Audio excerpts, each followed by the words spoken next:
ॐ शुक्लाम्बरं धरं विष्णुं शशिवर्णं चतुर्भुजं प्रसन्नं वदनं ध्याये सर्वविघ्नोपशान्तये।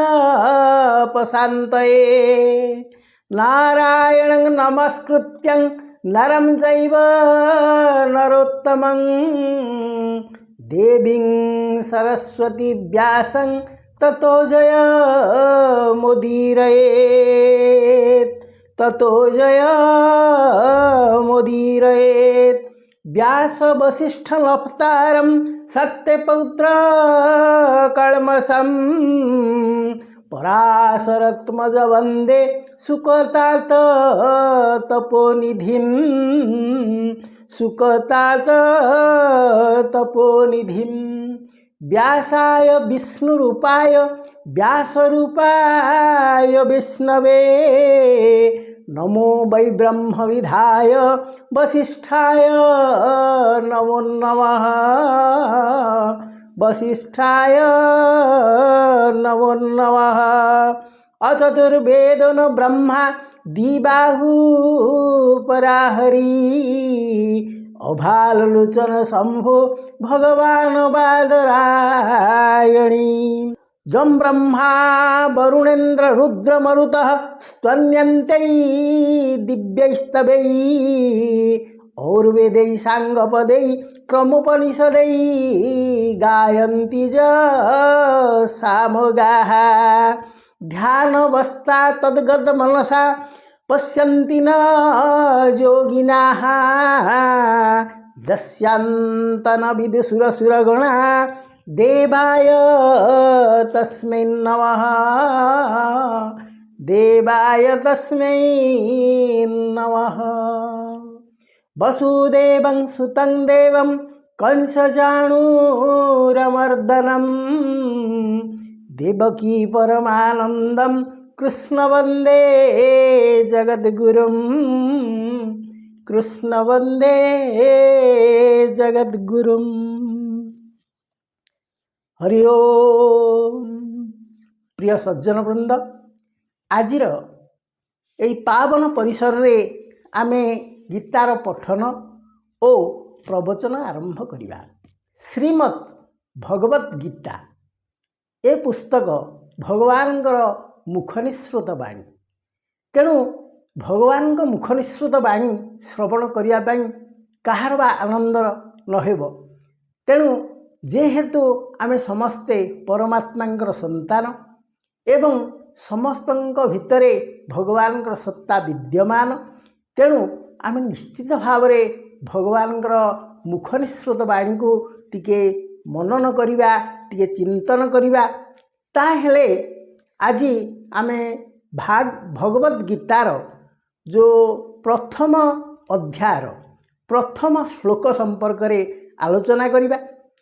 एवं वर्तमान आमर ए चैनल रे भागवत पठन मध्य चली।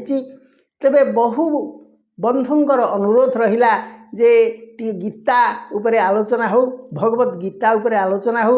आमर वर्तमान 12,000 पाखापाखि सब्सक्राइबर हो गले। सेमानक मध्यरो अनेक मनरे एई जो चिंता रहिला जे टिके गीता आरंभ करा जाऊ। तेणु आज ठारू आमर श्रीमद् भगवत गीतार गोटे गोटे श्लोक संपर्क में आम आलोचना करिबा एवं ता भितरे आमे भगवान निकटवर्ती हाँ चेष्टा करिबा। कहीं ना मु पिला दिने थरे जन सन्थ को पचारि जे गीता कौन, आपन जो गीता पढ़ुछन मु हेतु पंचमरे पढ़ुथाए प्राय मुझे पचारि गीता कौन। से कहले गीता अर्थ गीता को टे उल्टई दौन से कहली गीता को उल्टेले त्यागी। त्यागी माने कौन ना बारंबार कह त्यागी त्यागी त्यागी कहले त्यागी हो अर्थ तुमको ये संसार माया मोह छुई पार ना। मुझे आउ कौन अच्छी भितर ना ता भितर जोग अच्छी। मुझे जोग माने कौन ना जोग कर्म जोग ज्ञान जोग विभिन्न प्रकार जोग अच्छी। मुझे सेटा कौन ना सेटा को तो भाषा मुझे बुझे दूसरी। जोग कहले निजको टे भगवान सहित जोग करवा मिसेइबा। तेणु प्रति अध्यायर उद्देश्य होची भगवान सहित टे जोग करवा। तेणु ये जो पिलादिनर ये जो साधारण धारणा ताकू आम टे विक्षिप्त भाव में आलोचना करिया। ताहेले भागवत तो से गोटे प्रकार जिनस किंतु श्रीमद् भगवत गीता ये है अलग जिनस एथिरे किछि तत्व रहिला किछि जीवन दर्शन रहिला किछि मनस्तत्व रहिला एवं से संपर्क रे प्रत्येक व्यक्ति जानिबा दरकार जीवन मृत्यु एवं ज्ञान वैराग्य समस्त संपर्क रे एठी आलोचना करा जायछि। ताहेले गीता केतेबेले किए काहाकू कहिले महाभारत युद्धर अव्यवहित पूर्वर श्रीकृष्ण अर्जुन को गीता कहिथिले। ताहेले अर्जुन एवं श्रीकृष्ण मध्य तो भल संपर्क तांको भितर बंधु संपर्क सखा संपर्क ताहेले से एभली एक मुहूर्त कहीं बाछिले अर्जुन को ए दिव्य ज्ञान देबा पाई से संपर्क रे आमे टिके पूर्वापर संगति आलोचना करिबा तापरे आमे विषय को जीवा। तेज महाभारतर वर्णना अनुसार पांडव माने जेतेबेले 12 वर्ष वनवास एवं गोटे वर्ष अज्ञात वनवास को निभे सारिले तापरे से माने फेरिले फेरी से मानकर जहाँ प्रतिज्ञा करा जाइथिला जे से माने अधा राज्य पाइबे से संपर्क रे से आसी धृतराष्ट्र आगे कहवाकू जिते चेष्टा कले जे आमको अधा राज्य दि जाऊ सेतेबेले दुर्योधन कहिले बिना युद्धे न देवी मु सूचग्रमे देवी छुंची अगरे मु टिके हेले भूई तुमको देवी नाही जदि युद्ध न हुए। तेणु पांडव माने माता कुंती को पचारे माता कुंती तांको अनुमति देले हाँ युद्ध हेउ। ताहले एठी गोटे प्रश्न उठे माता कुंती से तो होचंदी पंच कन्यांग मध्य गणा पंचरत्न भारतर आर्य सभ्यता बा आम पुराण साहित्यर जो 5 जन विशिष्ट नारी अछंती ता मध्यरु से जणे से होचंदी महासती से होचंदी असीम धैर्यवती वंदनिया श्रेष्ठ साध्वी धर्मप्राणा महिला सी जणे तेबे से केमिति अनुमति देले भाई भाई भाई युद्ध हो बोली तार कारण होची दुईटी दुख माँ कुंती को विशेष भाव में बाधि थिला खूब कष्ट देइथिला। गोटे दुख होची जेतेबेले तांकर कुलवधू द्रौपदी को नहीं कुरुसभा विवस्त्र करिया पे उद्यम कले दुर्योधन शकुनी दुशासन आदि दुष्ट मान ताहा तांको एते कष्ट देइथिला जे से मर्माहत हो जाइथिले। तेणु से चाहूथिले ए दुष्ट माने दंड पाइबा उचित। आउ द्वितीय कष्टटी तांको देइथिला जेतेबेले पांडव माने 5 खंडी पड़ा पाई भगवान श्रीकृष्ण को दूत रूप से कुरुसभा को पठेइथिले। सेतेबेले धृतराष्ट्र किसी कहवा पूर्वर एभली कृष्णंकर युक्ति को ग्रहण करनथिले दुर्योधन एवं से तांको बंदी करिया पे उद्यम करथिले। तांकर एभली हीन उद्यम को अवश्य से फलवती है नथिले ताहा अपचेष्टार परिणत होइतिला किंतु ताहा मध्य कुंती की खूब आघात देइथिला कारण कुंती जानती श्रीकृष्ण होचंदी स्वयं भगवान एवं से मध्य तांकर संपर्क रे पुतुरा मध्य। तेणु से अतिशय दुखित होइथिले से चाहिथिले जे एभली एमानकर पापर भार बहुत बढ़ीगलानी नहले भगवान को से माने बंदी करबा पे उद्यम करंती। तेणु से चिंता कले ना एमानकर विनाश घटू सेथिपाई से युद्ध हेबाकू अनुमति देले। तापर कथा होची ए जो गीता आमे जेतेले पाठ करूजे प्रथमे शुणुचे जे धृतराष्ट्र पचारुचंदी संजय ताहले धृतराष्ट्र काहेंकी पचारले ना व्यासदेव होचंदी धृतराष्ट्रंकर बापा से तांको बारंबार मना करथिले जे दुर्योधनर दुष्टामी की बंद कर। दुर्योधन अतिशय निष्ठुर होचंदी से अतिशय अहंकारी होचंदी। तेणु तांको तांकर एई गुणगुड़िक दूर कर। किंतु धृतराष्ट्र जदिओ आखिरे अंध थिले से मध्य पुत्र स्नेहरे मध्य अंध थिले। तेणु से एते पुत्र प्रेमी रही जाइथिले एते पुत्र प्रेम तांको घारी थिला जे से केबे हेले दुर्योधन को कोथरे विरोध करूनथिले जानुथिले दुर्योधन अन्याय करूचंदी किंतु से तांको विरोध करूनथिले।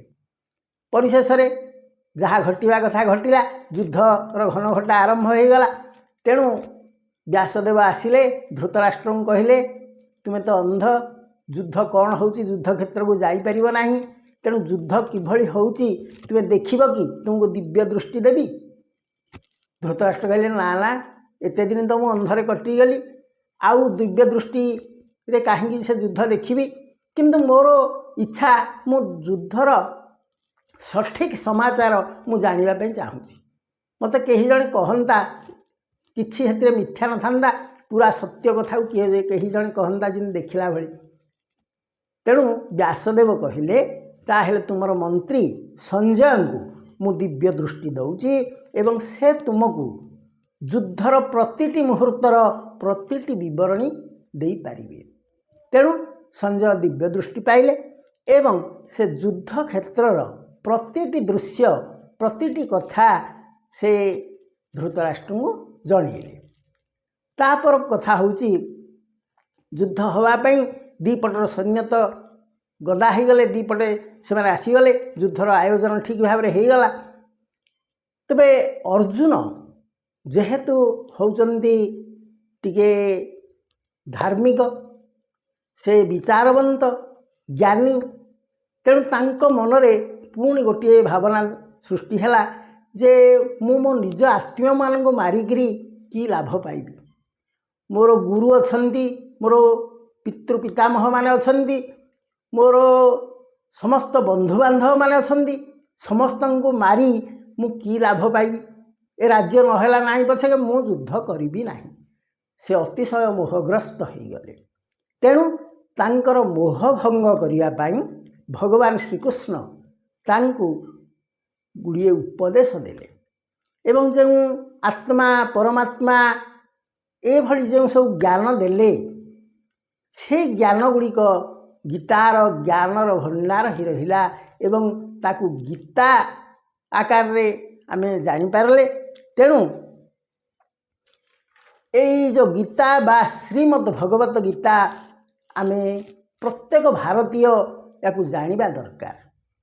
तेणु आमे यही जो उद्यम करिचे जे गीता को संपूर्ण भाव में पठन करिबा ताकु संपूर्ण भाव में बुझिबा। तबे आमर पूर्व कालु लोक माने कौन करुथिले गोटे प्रवचन करूथिले बा गोटे कहूथिले जे लोक कथा गोटे पढ़ी आमर गोटे लोक बाणी चलीथिला जे रुचु न रुचु खाओ पिता बुझ न बुझ पढ़ गीता। तुमको से पिता जिनसटा भल लागू बा न लागू किंतु ताकू खाओ से भाई भाव में गीता बुझ बा न बुझ ताकू पढ़। एक कथा कहिबार उद्देश्य थिला जे जेमती पिता को आपन को स्वाद लगी पारे न लगी पारे किंतु ताहा देह पे हित सेमती गीता से ताकू तुम बुझ बा न बुझ गीता को आपण बुझंतु बा न बुझंतु ताहा आत्मा पाई हित एवं ताहा धर जड़े पाठ पढ़िनी से बुझी पारुनी किंतु गीता पुस्तकटी घरे रखीची ताहेले तार परवर्ती पीढ़ी तो जानीपर ए ग्रंथटी कौन देखी ता भीतर टे पढ़ा तेणु एभली चिंता आसब। से कहुला जे तुम्हें बुझ बा न बुझ गीता को पढ़ गीता प्रति श्रद्धा रख गीता ग्रंथ प्रति भक्ति रख ताहेले से जुग तो चली जाइए कहीं ना वर्तमान समस्ते शिक्षित समस्ते उच्च शिक्षित मध्य खाली शिक्षित नहांती उच्च शिक्षित ताहेले आमर जो ज्ञानर भंडार गीता तांको आम टे अध्ययन करवा ना कि श्रीमद् भगवत गीता कहिबार उद्देश्य होउची जे भगवान को मुख निसृत वाणी या मध्य अछंती एवं गीता में हृदय पार्थम से कहते गीता हूँ मो हृदय।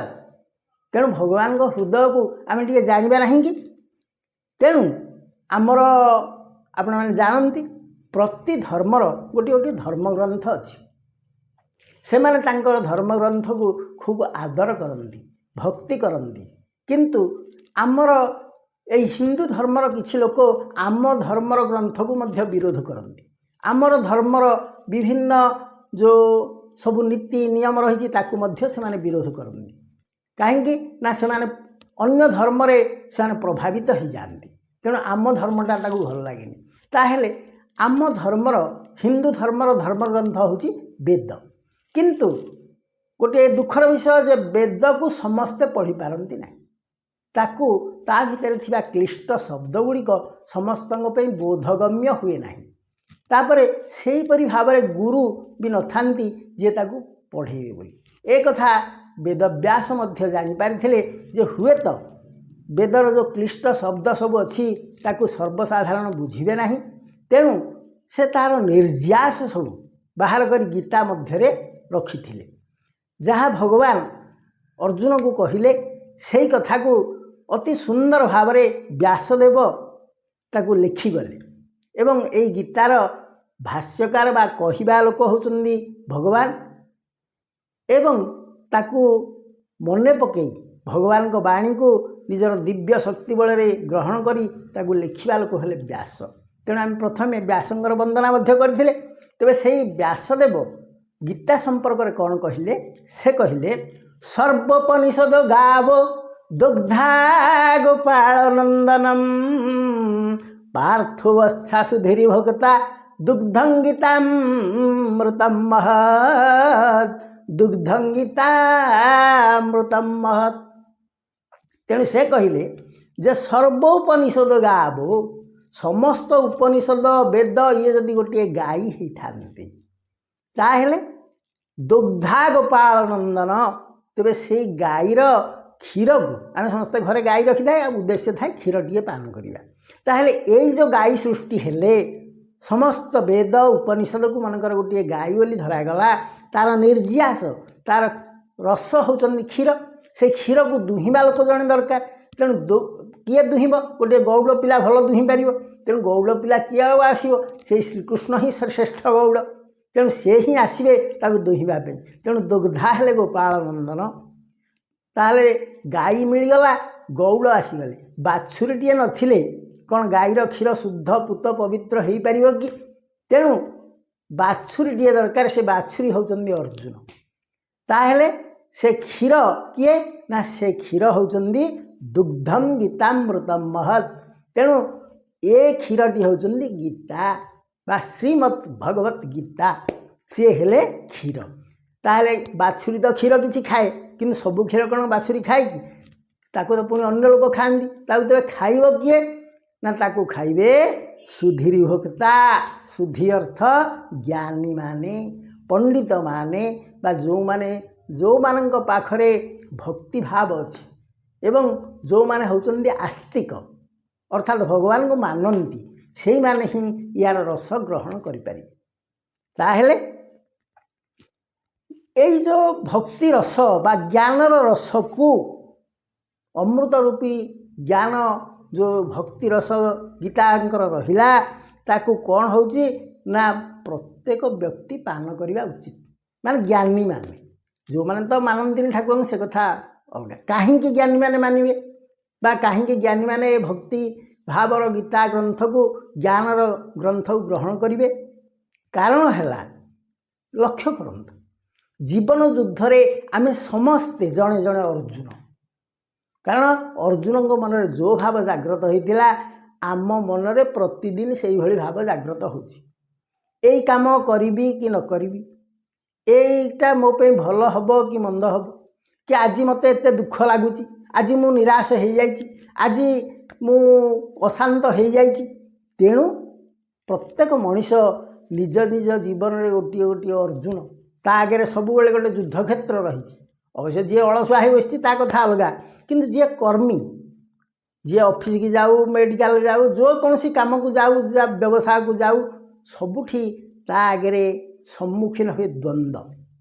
ଏଇଟା କରିବି କି ନ କରିବି, ଏଇଟା ହେବ କି ନ ହେବ, ମୁଁ ଏତିକି ଟଙ୍କା ତାକୁ ଦେବି କି ନ ଦେବି, ଏମିତି ସବୁ କଥାଟା ମଣିଷ ମନରେ ଦ୍ୱନ୍ଦ୍ୱ ସୃଷ୍ଟି କରୁଥାଏ। ବେଳେବେଳେ ବିଭିନ୍ନ ପାଇଁ ଦୁଃଖ ମଧ୍ୟ ମନରେ ସୃଷ୍ଟି ହୁଏ, ବେଳେବେଳେ ଅଶାନ୍ତି ଆସିଯାଏ। ତାହେଲେ ସେଇ ଜାଗାରେ ଆମର ମୋହ ଭଙ୍ଗ କରିବ କିଏ? ଆମକୁ ଅସତ୍ ପଥରୁ ସତ୍ ଆଡ଼କୁ ଟାଣିବ କିଏ? ତେଣୁ ଗୀତାଙ୍କର କାମ ହେଲା ସେ ଅସତ୍ ପଥରୁ ମଣିଷକୁ ସତ୍ପଥକୁ ନିଅନ୍ତି, ଅଶାନ୍ତିରୁ ଶାନ୍ତ ଅବସ୍ଥାକୁ ନିଅନ୍ତି ଏବଂ ଦୁଃଖରୁ ଆନନ୍ଦ ଆଡ଼କୁ ଏବଂ ଅଜ୍ଞାନରୁ ଜ୍ଞାନ ଆଡ଼କୁ ନେଇଥାନ୍ତି। ସେଇଥିପାଇଁ ଆମେ ଗୀତା ପ୍ରତ୍ୟହ ଅଧ୍ୟୟନ କରିବା ଉଚିତ ଏବଂ ଯଦି ସୁବିଧା ଅଛି କେଉଁଠି ତେବେ ଗୀତା ଟିକେ ଶ୍ରବଣ କରିବା ଉଚିତ। କଲେ ଆମେ ନିଶ୍ଚିତ ଭାବରେ ଅର୍ଜୁନ ଯେପରି ଭାବରେ ଜୟ କରିଥିଲେ ମହାଭାରତର ଯେଉଁ ଭୀଷ୍ମ, ଦ୍ରୋଣ, କର୍ଣ୍ଣ, ଶଲ୍ୟ ଆଦି ବଡ଼ ବଡ଼ ବୀରମାନଙ୍କୁ ସେ ପରାସ୍ତ କରିଥିଲେ, ସେମିତି ଆମ ଜୀବନର ଯେକୌଣସି ଅସୁବିଧାର ସମ୍ମୁଖୀନ ପରିସ୍ଥିତି ଆସିଲେ ମଧ୍ୟ ଆମେ ତା'ର ସମ୍ମୁଖୀନ ହେବା ଏବଂ ତାକୁ ପରାସ୍ତ କରିଦେଇପାରିବା। ସେଇଥିପାଇଁ ଆମେ ଗୀତା ଟିକେ ଅଧ୍ୟୟନ କରିବା। ତାହେଲେ ଗୀତାର ପ୍ରଥମ ଅଧ୍ୟାୟର ପ୍ରଥମ ଶ୍ଲୋକ କ'ଣ ରହିଛି ତାକୁ ଆମେ ବୁଝିବାକୁ ଚେଷ୍ଟା କରିବା। ଗୀତାର ପ୍ରଥମ ଅଧ୍ୟାୟର ପ୍ରଥମ ଶ୍ଲୋକରେ ରହିଛି ଧୃତରାଷ୍ଟ୍ର ଉବାଚ। ଧୃତରାଷ୍ଟ୍ର ପ୍ରଥମେ ପଚାରିଛନ୍ତି, ସେ କ'ଣ ପଚାରିଛନ୍ତି? ଧର୍ମକ୍ଷେତ୍ରେ କୁରୁକ୍ଷେତ୍ରେ ସମବେତା ଯୁଜୁତ୍ସବଃ ମାମେକାଃ ପାଣ୍ଡବାଶ୍ଚୈବ କିଂ କୁର୍ବତ୍ ସଞ୍ଜୟଃ କିଂ କୁର୍ବତ୍ ସଞ୍ଜୟଃ। ଧର୍ମକ୍ଷେତ୍রে কুরুক্ষেত্রে সমবেতা যুজুৎসবঃ মামেকাঃ পাণ্ডবাশ্চৈব কিং কুর্বৎ সঞ্জয়ঃ। এই শ্লোকটিକୁ ଆପଣ ସାଧାରଣ ଭାବରେ କ'ଣ ଅଛି ଆମେ ପଢ଼ିବା, ତାପରେ ତା'ର ଭାବାର୍ଥ କ'ଣ ଅଛି ପଢ଼ିବା, ତାପରେ ସମ୍ପୂର୍ଣ୍ଣ ଭାବରେ ଶ୍ଲୋକଟିକୁ ବୁଝିବା। ତେବେ ତା'ର ସାଧାରଣ ଭାବାର୍ଥ ହେଉଛି ଯେ ଧୃତରାଷ୍ଟ୍ର ତ ଅନ୍ଧ, ତାଙ୍କୁ ତ କିଛି ଦେଖାଯାଏ ନାହିଁ, ତେଣୁ ସେ ସଞ୍ଜୟ ଯିଏକି ଦିବ୍ୟ ଦୃଷ୍ଟି ପାଇଛନ୍ତି ତାଙ୍କୁ ପଚାରିଲେ, ହେ ସଞ୍ଜୟ, କୁରୁକ୍ଷେତ୍ର ତ ଧର୍ମକ୍ଷେତ୍ର, ସେ ଧର୍ମକ୍ଷେତ୍ରରେ ମୋ ପିଲାମାନେ ଏବଂ ପାଣ୍ଡବମାନେ ପହଞ୍ଚି ସେଠି କ'ଣ କଲେ? ଏତିକି ହେଲା ସାଧାରଣ କଥା। ତାକୁ ଆମର ଜନପ୍ରିୟ ଭାଗବତ ବାଣୀରେ କେତେକ ବ୍ୟକ୍ତି ବା ସନ୍ଥମାନେ ତାକୁ ଅନୁବାଦ କରିଛନ୍ତି, ତେଣୁ ଆପଣଙ୍କୁ ମଧ୍ୟ ମୁଁ ସେହି ଅନୁବାଦର କଥାଟି କହୁଛି। ସେ କ'ଣ କହିଲେ, ହେ ଶ୍ଲୋକର ପଦ୍ୟାନୁବାଦ ହେଉଛି, କୁରୁକ୍ଷେତ୍ର ତ ଧର୍ମକ୍ଷେତ୍ର ଉଭୟେ ହୋଇଲେ ଏକତ୍ର ଧର୍ମରେ ବାଦ ହିଂସା ନାହିଁ ତେଣୁ ସନ୍ଦେହ ମୋର ହୋଇ ଯୁଦ୍ଧରେ ହେଲେ କି ବୀରତ କିୟ ବା ଧର୍ମ ଯୁଦ୍ଧେ ଚିତ ଦେଇ ଯୁଦ୍ଧରେ ସ୍ୱର୍ଗ ଇଛି କହ ସଞ୍ଜୟ ତେଣୁ ପୁଛି। ତେଣୁ ଇଏ ହେଲା ସାଧାରଣ ଭାବାର୍ଥ। ତାପରେ ଆମେ ଗୋଟି ଗୋଟି ଶବ୍ଦକୁ ଯିବା ଏବଂ ତା'ର ଅର୍ଥକୁ ବୁଝିବା। ଧର୍ମକ୍ଷେତ୍ରେ କୁରୁକ୍ଷେତ୍ରେ, ତାହେଲେ କୁରୁକ୍ଷେତ୍ର ଆମେ ଜାଣିପାରୁଛେ ଯେ କୌରବମାନଙ୍କର କୌଣସି ଏକ ବିଶାଳ ଭୂମି ଯେଉଁଠିକି ପାଣ୍ଡବ ଏବଂ କୌରବଙ୍କ ଭିତରେ ଯୁଦ୍ଧ ହେବାର ବ୍ୟବସ୍ଥା ହେଇଥିଲା, ସେଇ କ୍ଷେତ୍ର ହେଲା କୁରୁକ୍ଷେତ୍ର। ତାହେଲେ ସେଟା ଧର୍ମକ୍ଷେତ୍ର ପୁଣି କାହିଁକି? କ'ଣ ଯେଉଁଠି ଯୁଦ୍ଧ ହେବ ସେଠି ଧର୍ମ କିଛି ଅଛି? ହଁ, ଥିଲା ସେଠି। ଏଇ ଯେଉଁ କୁରୁବଂଶ, ସେ ହେଉଛି ଜଣେ କୁରୁ ବୋଲି ଜଣେ ରାଜା ଥିଲେ, ତାଙ୍କ ନାଁରେ ଏଇ ବଂଶ ନାଁ କୁରୁବଂଶ ହେଇଛି। ପାଣ୍ଡବମାନେ ସିନା ପଣ୍ଡୁଙ୍କ ପୁଅ, ସେ ଏମାନେ ତାଙ୍କୁ ଭଲ ପାଆନ୍ତିନି ବୋଲି ଅଲଗା କରି ପାଣ୍ଡବ କହିଲେ, କିନ୍ତୁ ପ୍ରକୃତରେ ଇଏ ଯୁଧିଷ୍ଠିର, ଭୀମ, ଅର୍ଜୁନ, ନକୁଳ, ସହଦେବ ଏମାନେ ସମସ୍ତେ ମଧ୍ୟ କୌରବ। ସେମାନେ ଦୁର୍ଯ୍ୟୋଧନ ହରିକା କୌରବ, ଏମାନେ ମଧ୍ୟ କୌରବ। ତେଣୁ ସମସ୍ତେ ହେଉଛନ୍ତି କୁରୁବଂଶ। କିନ୍ତୁ ଯେହେତୁ ଦୁର୍ଯ୍ୟୋଧନ ପ୍ରଭୃତି 100 ଭାଇ ପାଣ୍ଡବଙ୍କୁ ଭଲ ପାଇଲେ ନାହିଁ, ତେଣୁ ତାଙ୍କୁ ଗୋଟେ ଅଲଗା ସେମାନେ କୁହାଗଲା ପାଣ୍ଡବ, ପଣ୍ଡୁଙ୍କ ପୁଅ ପାଣ୍ଡବ। ତେବେ ଏଇ ଯେଉଁ ଜାଗାଟି, ଏଇଟା ହେଉଛି କୁରୁବଂଶର ଜାଗା। ଏଇଠି କୌରବମାନଙ୍କର ଯିଏ ପୂର୍ବପୁରୁଷ କୁରୁ, ସିଏ ଏଠି ଗୋଟେ ବିଶାଳ ଯଜ୍ଞ କରିଥିଲେ, ଏଠି ତପସ୍ୟା କରିଥିଲେ, ଏଠି ଦେବତାମାନେ ମଧ୍ୟ ଏ ଜାଗାକୁ ଆସିଥିଲେ ଯଜ୍ଞ ସ୍ଥଳକୁ। ତେଣୁ ସେ ଜାଗାଟି ଧର୍ମକ୍ଷେତ୍ର ନାମରେ ମଧ୍ୟ ଅଭିହିତ, କାରଣ ଏଠି ଗୋଟେ ଧର୍ମ କାମ ହେଇଥିଲା। ତାପରେ ସେଠି ହେଉଛି କ'ଣ ନା, ଏଠି ଲେଖିଲେ କାହିଁକି ବ୍ୟାସଦେବ ଧର୍ମକ୍ଷେତ୍ରେ କୁରୁକ୍ଷେତ୍ରେ? କାରଣ ଏଇ ଯେଉଁ ଯୁଦ୍ଧଟି ହେବାକୁ ଯାଉଛି ଇଏ ଏଇ କ୍ଷେତ୍ର ପାଇଁ, बा भूमि पाई युद्ध होउची तेणु भूमिर अन्य नाम है क्षेत्र तेणु से से यही शब्द व्यवहार कले धर्म क्षेत्रे कुरुक्षेत्रे बुझीगला। तापर आसला समवेता जुजुत्सव समवेता जुजुत्सवा ताहले समवेत कहले तो आप बुझीपारे जे एकाठी हेले समवेत हेले माने एकाठी हेले जुजुत्सव जुजुत्सव कहले कौन युद्ध इच्छा करुथिबा समवेता जुजुत्सव जुजुत्सव कहले जे जो युद्ध कामना करी आसीथिबा व्यक्ति मानंकु कुहागला जुजुत्सव। तेणु जेते लोक समस्ते आसीचंदी एई जगह को से माने निश्चित भाव रे युद्धकामी बा युद्धप्रिय सेहेतु से माने एठी आसीचंदी तेणु समवेता जुजुत्सवा बा समवेता जुजुत्सव जुजुत्सव माने आसेठी पहुँचती तापर कौन होची तेणु आप बुझीगले जुजुत्सवार्थ युद्ध कामना करुवा व्यक्ति धर्मक्षेत्रे कुरुक्षेत्रे समवेता जुजुत्सव मामेका पांडवाश्चैव मामेका पांडवाश्चैव ये जो कथाटी रहिला ए कथाटी बुझिया हेले एठी देखा जाउची जे धृतराष्ट्र होउचंदी जणे अत्यंत माने पुत्र स्नेही व्यक्ति तांको एवं अत्यंत स्वार्थपर व्यक्ति कहीं ना पंडुंगर मृत्यु पर पांडव माने धृतराष्ट्र को निजर अभिभावक एवं ज्येष्ठ पिता बोली सम्मान दौथिले तांकर प्रतिटी आदेश को से मानि नौथिले तांको निजर गुरुजन बोली मानिथिले किंतु धृतराष्ट्र से कथा भाबु नथिले से भाबुथिले माने पर एवं दुर्योधनटी होची मोर निजर तेणु से कहले मामेका मो पिला माने तेणु तांकर हृदय अति छोट से केबे हेले विस्तारित हृदय व्यक्ति नथिले तेणु तांक मनरे एई भली गोटे चिंता आसीथिला जहाद्वारा से प्रश्न कले जे मामेका मो पुओ माने एवं पांडव माने मामेका पांडवाश्चैव तापर शेष प्रश्न माने शेष लाइन शब्द गुड़िक हूँ किम कुर्बत संजय संजय कहले तो संजय को पचारे एटा बुझेला किं कुर्बत यही कथा टी आप बुझंतु से पचारुचंदी जे कौन सेठारे से माने कले ताहले यह एक निर्बोध प्रश्न हो पारे बोली केते जण भाबी पारंती कहीं ना धर पिला माने बैट एवं बॉल नहीं से पड़िया रे कौन कले एटा किए क्या पचारे पचारला अर्थ से बोका बेल बैट बॉल तो ने निश्चय खेलिबे बा स्कूल को पिला माने खाता बही नहीं सेठारे कौन कले अरे ये तो साधारण कथा ये पढ़े तेणु युद्ध क्षेत्र को जी गला से तो युद्ध कर पुणी प्रश्न आसला कौन कले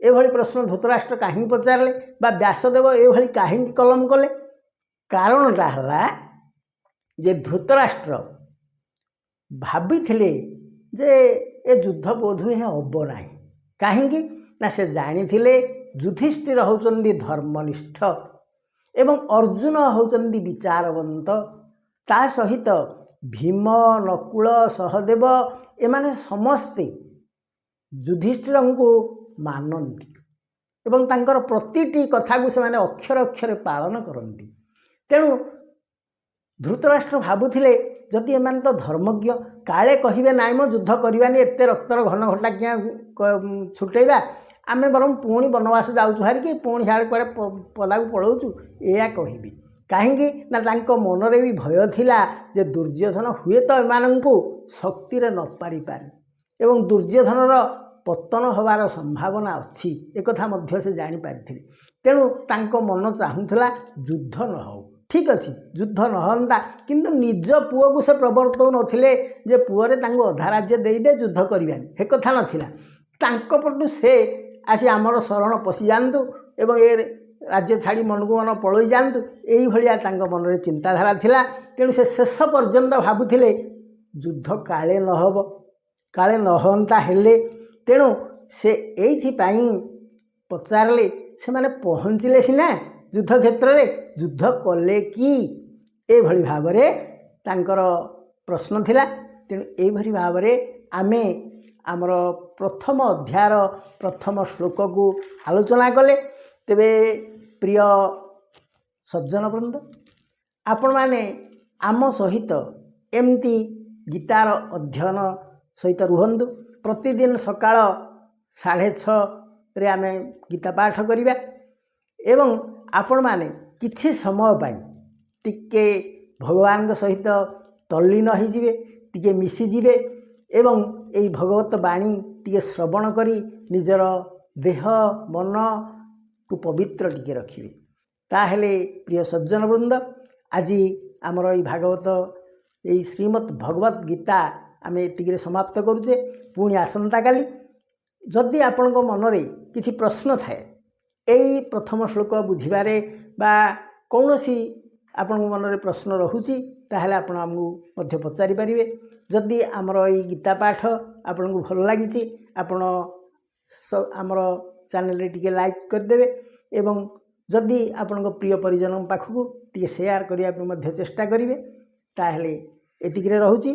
ओम स्वस्ति प्रजाभ्यं परिपालयन्तं न्यायेन मार्गेण महिषा गोब्राह्मणेभ्य शुभमस्तु नित्यं समस्तलोकाः सुखिनो भवन्तु समस्तलोका सुखिनो भवन्तु समस्तलोका सुखिनो भवन्तु। ओम शांति शांति शांति।